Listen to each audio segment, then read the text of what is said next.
Assalamualaikum warahmatullahi wabarakatuh. Shalom, Om Swastiastu, Namo Buddhaya, salam kebajikan. Kami dari kelompok 8 akan menjelaskan warga negara dan juga kewarganegaraan. Adapun garis besar dari topik kami yaitu di negara dan bangsa, unsur-unsur kewarganegaraan, perbedaan penduduk, warga, masyarakat, dan juga bagaimana untuk mendapatkan kewarganegaraan, bagaimana asas-asas kewarganegaraan, bagaimana wujud hubungan tersebut. Terima kasih. Negara dan bangsa. Negara adalah suatu organisasi kekuasaan yang meliputi unsur-unsur rakyat, wilayah, pemerintah, dan juga kedaulatan.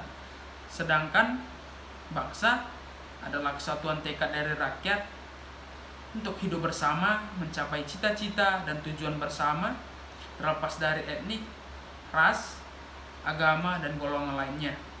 Kesadaran kebangsaan adalah pengikat yang akan mengikat batin seluruh rakyat. Halo, saya Ratu Alam Sekar Arum. Saya akan menjelaskan mengenai unsur-unsur negara dan pengertian kewarganegaraan. Unsur-unsur negara menurut pasal 1 Montevideo tahun 1933 terdiri dari 1. Rakyat, 2. Wilayah, 3. Pemerintah yang berdaulat, 4. Pengakuan dari negara lain. Rakyat adalah orang-orang yang bertempat tinggal di wilayah itu, tunduk pada kekuasaan negara, dan mendukung negara yang bersangkutan. Wilayah adalah daerah yang menjadi kekuasaan negara serta menjadi tempat tinggal bagi rakyat dan menjadi sumber kehidupan rakyat negara, baik itu wilayah darat, laut, maupun udara. Setiap negara wajib memiliki wilayah atau teritorial yang tampak nyata dengan batas-batas yang dapat dikenali, baik dalam arti faktual maupun yuridis. Kemudian, pemerintahan yang berdaulat, adanya penyelenggaraan negara yang memiliki kekuasaan menyelenggarakan pemerintahan dan memiliki kedaulatan baik itu keluar maupun ke dalam. Kemudian, pengakuan dari negara lain. Pengakuan dari negara lain bukan syarat mutlak adanya suatu negara, karena unsur ini bukan merupakan unsur pembentuk bagi negara, melainkan hanya bersifat menjelaskan tentang adanya negara. Dalam unsur ini terdapat dua teori, yaitu teori deklaratif dan teori konstitutif. Teori deklaratif yaitu apabila unsur-unsur negara telah dimiliki oleh suatu masyarakat politik, maka ia dengan sendirinya telah menjadi sebuah negara dan harus diberlakukan sama dengan negara-negara lain. Kemudian teori konstitutif yaitu unsur-unsur kenegaraan telah dimiliki oleh masyarakat politik, namun tidaklah ia secara otomatis dapat diterima sebagai negara di tengah-tengah masyarakat internasional. Jika telah ada pernyataan dari negara-negara lain, maka negara tersebut mulai diterima sebagai negara baru dan berkedudukan sebagai negara. Kemudian saya akan menerangkan mengenai kewarganegaraan. Kewarganegaraan atau citizenship memiliki arti keanggotaan yang menunjukkan hubungan atau ikatan antara negara dengan warga negara. Di sini aku akan memaparkan materi tentang perbedaan dari warga negara, rakyat, dan penduduk. Nah, pengertian dari warga negara sendiri yaitu anggota dari suatu negara atau anggota dari suatu komunitas yang membentuk negara itu sendiri. Nah, kalau pengertian dari rakyat itu menunjuk pada orang-orang yang berada di bawah satu pemerintahan dan tunduk pada pemerintahan itu. Sedangkan pengertian dari penduduk itu orang-orang yang bertempat tinggal di suatu wilayah negara dalam kurun waktu tertentu. Nah, orang-orang yang berada di wilayah negara itu dibagi menjadi dua, yaitu penduduk dan bukan penduduk. Nah, penduduk itu dibagi lagi menjadi dua, yaitu warga negara asli dan bisa juga orang asing. Hai, aku Nindi. Di sini aku akan menjelaskan tentang asas kewarganegaraan. Dalam menentukan kewarganegaraan, kita mengenal dua asas. Yang pertama, asas berdasarkan kelahiran dan asas berdasarkan perkawinan. Asas berdasarkan kelahiran dibagi lagi menjadi dua, yaitu asas ius soli yang berdasarkan tempat di mana orang tersebut dilahirkan, dan asas ius sanguinis yang berdasarkan keturunan. Dan yang kedua adalah asas kewarganegaraan berdasarkan perkawinan. Asas ini dibagi lagi menjadi dua, yaitu asas berdasarkan persamaan hukum, di mana suami dan istri dianggap satu kewarganegaraan. Dan yang kedua adalah asas kewarganegaraan berdasarkan persamaan derajat, yang berasumsi bahwa suami atau istri tidak berubah kewarganegaraannya. Di Indonesia kita mengenal 4 asas kewarganegaraan. Yang pertama adalah ius sanguinis yang berdasarkan keturunan. Yang kedua adalah ius soli terbatas, di mana seorang anak kewarganegaraannya ditentukan dari tempat di mana ia dilahirkan tetapi menurut undang-undang. Yang ketiga adalah kewarganegaraan tunggal, di mana setiap satu orang memiliki satu kewarganegaraan. Yang keempat adalah asas kewarganegaraan ganda terbatas. Terima kasih. Hai, aku Rahel dan aku akan menjelaskan tentang macam-macam kewarganegaraan. Yang pertama ada status aktif, yang berarti bahwa warga negara berhak untuk ikut turut serta dalam proses penyelenggaraan negara, baik untuk dipilih atau untuk memilih. Nah, adanya status ini merupakan suatu konsekuensi bagi negara yang menempatkan rakyatnya sebagai subjek dan objek dalam bernegara. Untuk penggunaan status aktif ini harus diberikan jaminan agar dapat dilaksanakan dengan baik. Negara harus memberikan kesetaraan, kesamaan, kejujuran, keadilan, dan kerahasiaan kepada warga negara agar terjadinya proses bernegara yang baik. Untuk pengguna status aktif yang berupa hak untuk memilih dan dipilih ini, tentu tidak hanya berhenti sampai terbentuknya kelembagaan dalam negara, tetapi merupakan suatu proses yang terus-menerus diberikan tempat dalam penyelenggaraan negara. Yang kedua ada status pasif. Status pasif berarti bahwa warga negara harus dan berkewajiban untuk mentaati dan tunduk kepada aturan-aturan hukum yang dikeluarkan negara. Berbagai peraturan perundang-undangan harus diberlakukan dan ditegakkan secara sama terhadap semua warga negara. Tidak boleh ada perlakuan istimewa yang berkaitan dengan berlakunya suatu aturan dan penegakan hukum dalam suatu negara. Hukum yang telah diproduk oleh negara harus ditegakkan dengan tanpa pilih kasih terhadap warga negara. Nah, selanjutnya kita masuk ke 3 macam masalah status kewarganegaraan. Yang pertama, apatrid, bipatrid, dan multipatrid. Yuk kita bahas satu persatu. Jadi, yang pertama ada apatrid. Apatrid berasal dari kata a yang berarti tidak, dan patrid yang berarti kewarganegaraan. Apatrid berarti orang-orang yang tidak memiliki status kewarganegaraan. Contohnya, jika saya adalah keturunan dari bangsa A yang menganut sistem ius soli, tetapi saya dilahirkan di negara B yang memiliki status ius sanguinis, maka saya tidak diakui sebagai warga negara A maupun warga negara B. Yang kedua ada bipatrid. Bipatrid berasal dari kata bai yang artinya dua, dan patrid yang berarti kewarganegaraan. Jadi bipatrid adalah orang-orang yang memiliki kewarganegaraan ganda atau memiliki 2 kewarganegaraan. Contohnya, jika saya adalah keturunan dari bangsa A yang menganut sistem ius sanguinis, tetapi saya dilahirkan di negara B yang menganut ius soli, dan karena kedua orang tua saya mempunyai garis keturunan A, maka saya dengan sah memiliki 2 kewarganegaraan, yaitu saya merupakan bagian dari warga negara A maupun warga negara B.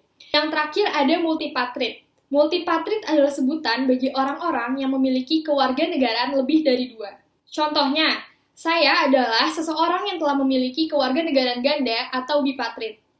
Tetapi ketika saya dewasa, ada sebuah negara lain yang memberikan status kewarganegaraan yang baru untuk saya, dan kemudian saya terima.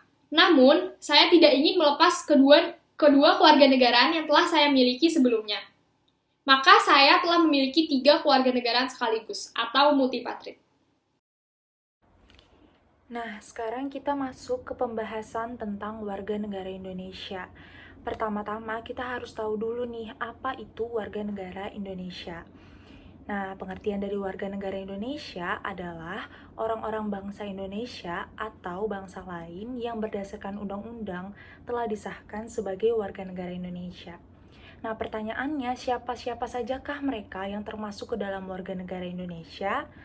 Nah, jawabannya tertuang dalam Undang-Undang Nomor 12 Tahun 2006 Pasal 4. Nah, yang pertama, itu setiap orang yang berdasarkan peraturan perundang-undangan dan atau perjanjian pemerintah Republik Indonesia dengan negara lain sebelum undang-undang ini berlaku sudah menjadi warga negara Indonesia. Nah, yang kedua, anak yang lahir dari perkawinan sah antara ayah dan ibu WNI, jadi sama-sama warga negara Indonesia. Nah, yang ketiga, anak yang lahir dari perkawinan sah antara ayah warga negara Indonesia dengan ibu warga negara asing, bukan orang Indonesia. Sedangkan yang keempat itu sebaliknya, ayahnya warga negara asing, ibunya warga negara Indonesia. Nah, yang kelima, itu anak yang lahir dari perkawinan sah antara ibu warga negara Indonesia dengan ayah yang tidak memiliki kewarganegaraan atau hukum di negara asal ayah tersebut tidak memberikan kewarganegaraan kepada anaknya. Halo, saya Nathanael. Saya akan menjelaskan lebih lanjut mengenai siapa sih warga negara Indonesia itu yang sebelumnya sudah disampaikan oleh rekan saya. Yang keenam adalah anak yang lahir dalam tengah waktu 300 hari setelah ayahnya meninggal dalam perkawinan yang sah, tetapi ayah tersebut merupakan seorang WNI. Yang ketujuh adalah anak yang lahir di luar perkawinan yang sah oleh seorang ibu WNI. Yang kedelapan adalah seorang anak yang lahir di luar perkawinan yang sah oleh seorang ibu WNA, tetapi anak tersebut diakui oleh seorang ayah WNI sebelum anak tersebut mencapai umur 18 tahun atau belum menikah. Yang kesembilan adalah anak yang lahir di wilayah negara Republik Indonesia, tetapi status kewarganegaraan kedua orang tuanya tidak jelas. Yang ke-10 adalah anak yang lahir di wilayah negara Republik Indonesia, tetapi keberadaan orang tuanya tidak diketahui. Yang ke-11 adalah anak yang lahir di wilayah negara Republik Indonesia, tetapi status kewarganegaraan kedua orang tuanya tidak jelas atau tidak memiliki kewarganegaraan dan tidak diketahui keberadaannya. Yang ke-12 adalah anak yang lahir di luar wilayah negara Republik Indonesia, tetapi dilahirkan oleh seorang pasangan yang merupakan WNI. Yang ke-13 adalah anak yang lahir dari seorang pasangan yang sudah diterima dalam mengajukan kewarganegaraan Indonesia, tetapi ayah atau ibu anak tersebut meninggal sebelum mengucapkan sumpah atau janji setia.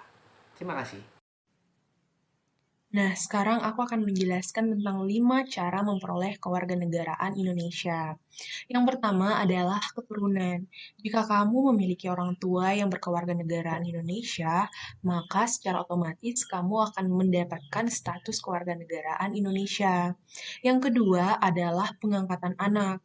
Anak di bawah umur 5 tahun akan lebih mudah mendapatkan status kewarganegaraan Indonesia apabila dilakukan pengangkatan anak. Persyaratannya pun tidak begitu rumit seperti yang orang dewasa lakukan, namun tetap harus melalui proses hukum untuk dapat meresmikannya. Yang ketiga adalah diajukannya permohonan atau naturalisasi. Permohonan ini dapat diajukan setelah kamu mengucapkan janji suci di hadapan pengadilan negeri. Yang keempat adalah perkawinan. Jika warga negara asing menikah dengan warga negara Indonesia, maka warga negara asing tersebut dapat memiliki kewarganegaraan Indonesia, baik secara hukum nasional maupun hukum adat.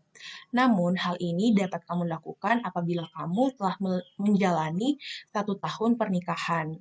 Yang kelima atau yang terakhir adalah pernyataan. Pernyataan ini dibutuhkan dari seseorang yang memiliki 2 kewarganegaraan sekaligus atau bipatrida. Ia harus memilih di antara 2 kewarganegaraan yang ia miliki, karena jika tidak, setelah umur 18 tahun, ia dapat dipidana karena ia menganut 2 kewarganegaraan sekaligus. Nah, ada 5 bukti memperoleh kewarganegaraan Indonesia. Yang pertama adalah akta kelahiran. Yang kedua adalah surat bukti kewarganegaraan. Yang ketiga adalah kutipan pernyataan sah buku catatan pengangkatan anak asing. Yang keempat adalah petikan keputusan presiden karena adanya permohonan atau pewarganegaraan tadi. Yang kelima adalah surat edaran Menteri Kehakiman karena adanya pernyataan. Wujud hubungan warga negara dengan negara. Wujud hubungan warga negara dengan negara dapat kita lihat melalui yang namanya peranan. Nah, peranan itu sendiri terbagi menjadi 4, apa saja itu? Yang pertama adalah peranan pasif. Peranan pasif adalah aktivitas warga negara dalam mematuhi segala aturan perundang-undangan yang berlaku. Contohnya adalah saat kita mematuhi menggunakan masker saat hendak bepergian. Lalu yang kedua adalah peranan aktif. Peranan aktif adalah aktivitas warga negara yang ikut serta dalam kehidupan bernegara yang mempengaruhi keputusan publik. Contohnya adalah saat kita mengikuti pemilu yang diadakan setiap 5 tahun sekali. Nah, yang ketiga adalah peranan positif. Peranan positif adalah aktivitas warga negara yang meminta pelayanan kepada pemerintah untuk memenuhi kebutuhan hidup. Contohnya adalah fasilitas kesehatan yang disediakan pemerintah kepada masyarakat harus digunakan dengan sebaik mungkin. Lalu yang terakhir adalah peranan negatif. Peranan negatif adalah aktivitas warga negara yang menolak ikut campur pemerintah terhadap persoalan masyarakat. Nah, contohnya adalah warga negara yang tidak tunduk kepada aturan yang telah ditetapkan pemerintah. Nah, dan contoh lainnya adalah adu domba yang dilakukan oleh oknum-oknum tidak bertanggung jawab antara pemerintah kepada rakyatnya. Wujud hubungan warga negara dengan negara sudah diatur dalam Undang-Undang Dasar 1945, tepatnya pada pasal 27 sampai 34 UUD 1945. Di dalamnya sendiri sudah ada peraturan yang mengatur mengenai hak dan kewajiban yang dimiliki warga negara terhadap negara, begitu juga sebaliknya dari negara terhadap warga negara. Nah, haknya sendiri itu bisa seperti mendapatkan kepastian hukum, lalu juga mendapatkan pendidikan yang layak. Nah, kalau kewajiban warga negara itu sendiri adalah salah satunya ikut membela negara sesuai dengan profesi kita masing-masing. Contohnya nih, seperti saya, sebagai mahasiswa, saya harus bisa belajar dan juga bisa mengharumkan nama fakultas dan universitas saya, Universitas Diponegoro. Nah, sekian dari saya, terima kasih.